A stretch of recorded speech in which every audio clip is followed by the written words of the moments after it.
We are learning more tonight about three masked robbers, two of whom were killed after trying to rob a Fresno smoke shop. Good evening and thanks for joining us tonight. I'm Catherine Herr. Ken Malloy is off tonight. The hunt is on for the third suspect who escaped from the crime scene Friday night near Blackstone and McKinley. CBS 47's Angelica Leilani joins us live in studio. And Angelica, police believe these robbers were involved in another robbery the week before.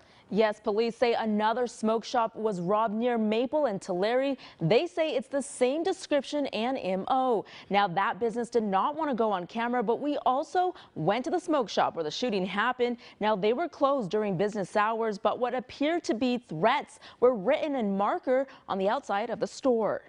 The smoke and vape shop is closed near Fresno City College on Blackstone. Even though it's Monday during business hours, the door is locked and the open sign light is turned off. A small makeshift memorial sits outside, along with words we had to blur written on the shop's wall in Sharpie. It's unclear if the shop's owner closed after Friday night's robbery turned deadly. The Fresno police say 22-year-old Chris Casas, 18-year-old Jesus Gonzalez, and a third person were all wearing masks, dark clothing, and hoodies when they walked into the shop ready to rob it. Police say at least one was armed with a handgun. The suspect who was seen with the handgun put the clerk who was working inside the store down on the ground, and at that point the other two suspects took money from the till of the register. Police say the owner of the store was returning to lock up when he noticed what was going on. At that time he then retrieved a firearm which is owned by him and legally possessed, and walked up towards the store. The three suspects were coming out at the same time,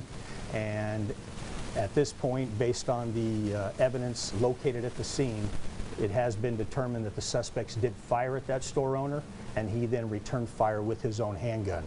Police say Casas and Gonzalez were shot and later died at a hospital. But two questions asked. The first, if there was anything illegal at the shop. The narcotics detectives searched and found nothing. The second was if their owner was in the right to shoot. So far, police say all signs point to defense. The reality of it is if you're being shot at, you have the right in this state to defend yourself. Now, officials have confirmed that Casas was arrested earlier this year. They're asking if anyone has to give them a call. Live in the studio tonight, I'm Angelica Leilani, CBS 47 Eyewitness News.